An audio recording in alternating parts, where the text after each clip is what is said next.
दोस्तों, 10 साल पहले हमारे देश में एक छवि बनी हुई थी कि पीएमओ एक शक्ति का केंद्र है,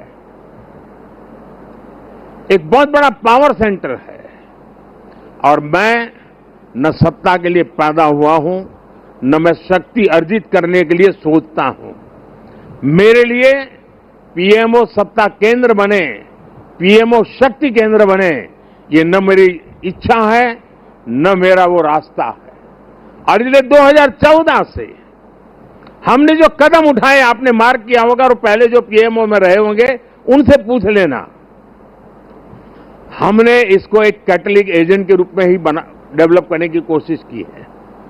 वो कैटलिक एजेंट के यहां से ऊर्जा प्रसारित होती रहे, यहां से नई नई चेतना प्रसारित होती रहे, जो पूरे तंत्र के अंदर एक प्रकार से विद्युत की तरह नई चमक दे, नई रोशनी दे, नई सामर्थ्य दे। और मेरी कोशिश रही है कि पीएमओ ये सेवा का अधिष्ठान होना चाहिए, पीएमओ ये पीपल्स पीएमओ होना चाहिए, ये मोदी पीएमओ नहीं हो सकता है। और इसलिए मेरे दिल दिमाग में सिवाय 140 करोड़ कोई नहीं, और मेरे लिए 140 करोड़ नागरिक नहीं है,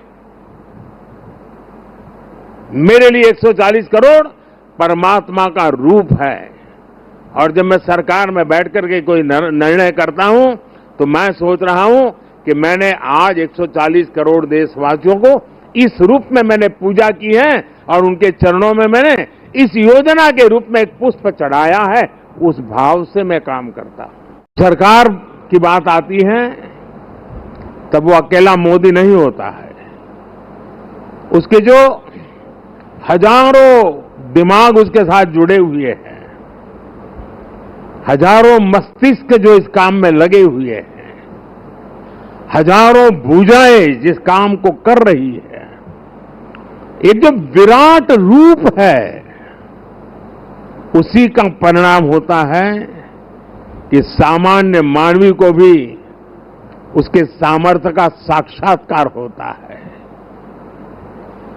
और एक बार जब सामर्थ्य का साक्षात्कार हो जाता है तो समर्पण अपने आप समाहित हो जाता है।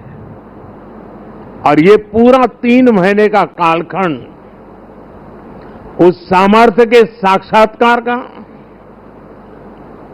उस सामर्थ्य के प्रति समर्पण के भाव का, और उस समर्पण के अंदर नए संकल्पों की ऊर्जा जुड़ी हुई थी, जिसका परिणाम है कि आज हम फिर एक बार देश की सेवा के लिए प्रशस्त हो रहे हैं। हम वो लोग नहीं हैं कि जो इतने बजे ऑफिस शुरू होता है, इतना बजे पूरा होता है, हम वो लोग नहीं है। हमारे लिए समय के बंधन नहीं है, हमारे लिए सोचने की सीमाएं नहीं हैं, हमारे लिए पुरुषार्थ के लिए कोई मानदंड नहीं है। जो इससे परे है वही तो मेरी टीम है, और वही टीम पर देश को भरोसा है। साथियों, 10 साल में बहुत सारे लोग आप में से होंगे जो 10 साल से मुझे जेल रहे हैं, कुछ लोग हैं जो शायद अब जेलना शुरू करेंगे, कुछ लोग होंगे साहब बहुत हो गए, अब कहीं और जाए तो अच्छा होगा। जो जाना चाहते हैं उनको मेरी तरफ से शुभकामनाएं हैं, आपने इतना किया इसलिए धन्यवाद है। जो आना चाहते हैं, अगर आज टीवी पर मेरी बात सुन करके जो मन भाव से खप जाना चाहता है 5 साल, आइए, निमंत्रण है। और हम मिल करके दोस्तों एक ही लक्ष्य, नेशन फर्स्ट, एक ही इरादा, 2047 विकसित भारत। और मैंने पब्लिकली कहा है, मेरा पल पल देश के नाम है। और मैंने ये भी वादा किया है देश को, 24/7 फॉर 2047। मुझे वो टीम से अपेक्षाएं हैं। मैं मेरी टीम से ये चाहता हूं, और उसमें भी मैंने मिला हुआ काम समय से पूरा कर दिया, मुझे मिला हुआ काम गलती के बिना कर दिया। मैं समझता हूं अच्छी चीज है, लेकिन परिपूर्णता नहीं है। मैंने उसमें वैल्यू एडिशन क्या किया?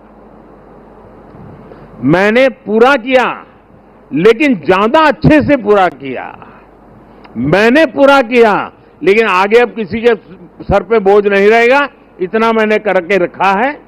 अगर हमारा भाव है, हर चीज में वैल्यू एडिशन, हर चीज में क्वालिटी अपग्रेडेशन, तो मुझे पक्का विश्वास है दोस्तों कि हम 5 साल के भीतर भीतर जिस सपनों को और संकल्प को लेकर के चले हैं, उसको हम परिपूर्ण कर सकते हैं। 10 साल का मेरा अनुभव है, जो तय किया उसको हम करके रहे हैं। तय भले मोदी ने किया, लेकिन करने वाले आप हैं।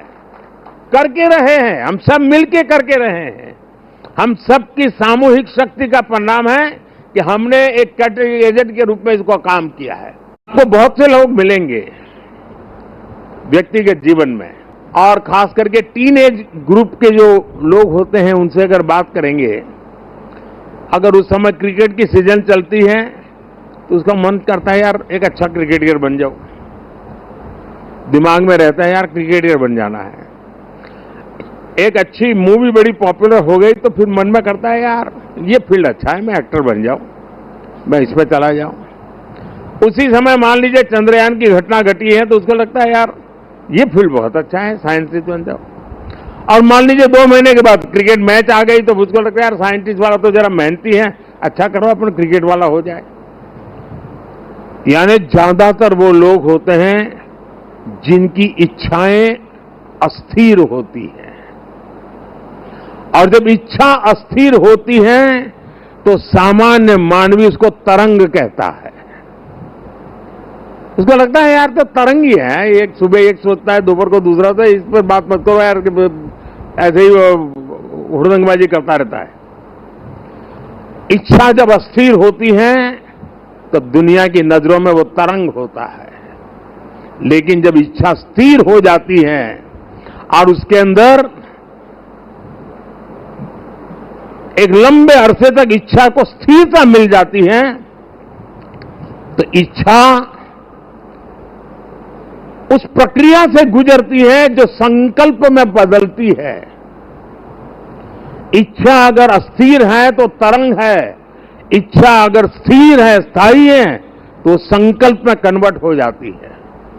और संकल्प के अंदर जब परिश्रम की पराकाष्ठा जुड़ जाती है, तब जाकर के सिद्धि प्राप्त होती है। और जीवन के हर काम को हम उस दिशा में देखना चाहिए। इच्छा प्लस स्थिरता इज इक्वल टू संकल्प, संकल्प प्लस परिश्रम इज इक्वल टू सिद्धि। जिस टीम ने इतना बड़ा अचीवमेंट किया है, उसको स्वाभाविक मन करेगा कि यार कुछ अब बहुत हो गया, अब साहब थोड़ा शांति रखे तो अच्छा होगा। ये रोज नई नई चीज लेके आते हैं, लेकिन मैं मानता हूं अब मेरा दायित्व भी 10 साल मैंने जो सोचा है उसे ज्यादा सोचने का है, 10 साल जो किया है उसे ज्यादा करने का है। और अब जो करना है वो ग्लोबल बेंचमार्क को पार करने वाली दिशा में करना है।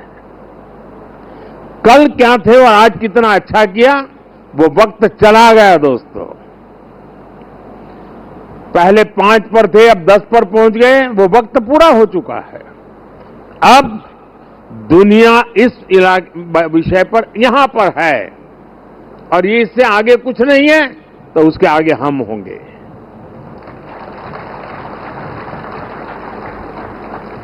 जहां कोई नहीं पहुंचा, वहां हमारे देश को हमें पहुंचाना है।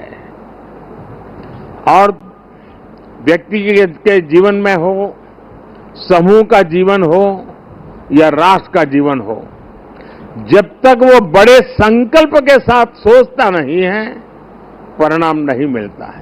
साथियों, जब हम काम करते हैं तब 3 चीजें बहुत अनिवार्य होती है, और अगर 3 चीजें हमारे पास उपलब्ध हो तो मैं नहीं मानता हूं कि विफलता दूर दूर तक भी नजर आएगी।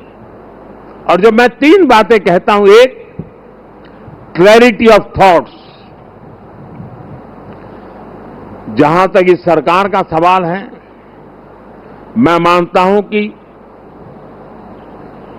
कोई उलझन नहीं है।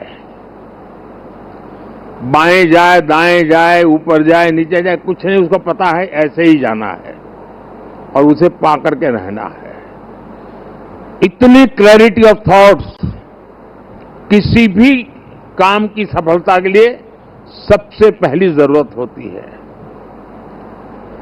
फेथ इन कन्विक्शन दूसरा पार्ट है कि जो मैं सुन रहा हूं, जो मुझे बताया जा रहा है, उसके प्रति मेरे मन में अश्रद्धा नहीं होनी चाहिए, मेरे मन में इफ्स एंड बट्स नहीं होनी चाहिए। फेथ इन कन्विक्शन, जो मैंने सुना है और अनुभव कहता है कि हां यार, मेरे विचारों में मेल नहीं बैठता है, लेकिन यही है रास्ता, तो चलो लग जाओ। लेकिन इतने से भी पूरा नहीं होता है। Clarity of vision, faith in conviction is not enough to achieve. और इसके लिए चलता है कैरेक्टर टू एक्ट। मुझे अपने व्यक्तित्व को उस प्रकार से गढ़ना पड़ता है, मेरे समय का सर्वाधिक उपयोग उस काम के लिए लगाने का मुझे प्रायोरिटी तय करनी होती है, खुद को खपाना पड़ता है। मेरा शरीर, मेरा मन, बुद्धि, सब कुछ मेरा कैरेक्टर टू एक्ट, उस काम को पूर्ण करने वाले कैरेक्टर के रूप में अगर निकलता है तो मैं परिणामों को प्राप्त कर। मेरी टीम के पास ये सब कुछ संभव है दोस्तों। जिस टीम ने मुझे 10 साल में बहुत कुछ दिया है, उसमें हम और नया क्या कर सकते हैं, और अच्छा कैसे कर सकते हैं, और जल्दी कैसे कर सकते हैं, और ज्यादा स्केल पर कैसे कर सकते हैं। अगर उन चीजों को लेकर के आप साथ ही आगे बढ़ते हैं तो मुझे पक्का विश्वास है कि 140 करोड़ देशवासियों ने आपके पुरुषार्थ को मोहर लगाई है। ये चुनाव मोदी के भाषणों को मोहर नहीं है, ये चुनाव आपके 10 साल के हर सरकारी कर्मचारियों के पुरुषार्थ को मोहर लगी हुई है। इसलिए इस विजय के बड़े हकदार अगर कोई है तो आप लोग हैं। इस विजय के सच्चे हकदार कोई है तो भारत सरकार के हर कर्मचारी भी हैं कि जिन्होंने एक विजन के लिए अपने आप को खपा देने में कोई कमी नहीं रखी, और देश में पहले से बहुत तेज गति से काम हुए, जिसका परिणाम भी नजर आ रहा है। लेकिन मैं एक नई ऊर्जा के साथ, नए हौसले के साथ आगे बढ़ना चाहता हूं। मैं विराम करने के लिए पैदा नहीं हुआ हूं। सफल वो इंसान होता है जिसके भीतर का विद्यार्थी कभी मरता नहीं है। कई लोग मुझे इस चुनाव में भी और हमेशा, मैं पिछले 30 साल से ये सवाल सुन सुन के थक चुका हूं कि इतनी एनर्जी लाते कहां से हो, थकते क्यों नहीं हो, मुझे लोग पूछते रहते हैं। लेकिन वो मेरे बॉडी को तराश रहे हैं, मेरी बॉडी में क्या खाता हूं, कितना सोता हूं, मैं योगा कितना करता हूं। अब वो गलत ट्रैक पर है, इसलिए मेरी एनर्जी का रहस्य उनको पता नहीं है। मेरी एनर्जी का रहस्य, मैं जीवन भर भीतर के विद्यार्थी को जिंदा रखता हूं। और जो व्यक्ति अपने भीतर विद्यार्थी को जिंदा रखता है वो कभी भी सामर्थ्यहीन नहीं होता है, शक्तिहीन नहीं होता है और आलसी नहीं होता है। वो हर बार ऊर्जा से भरा हुआ रहता है।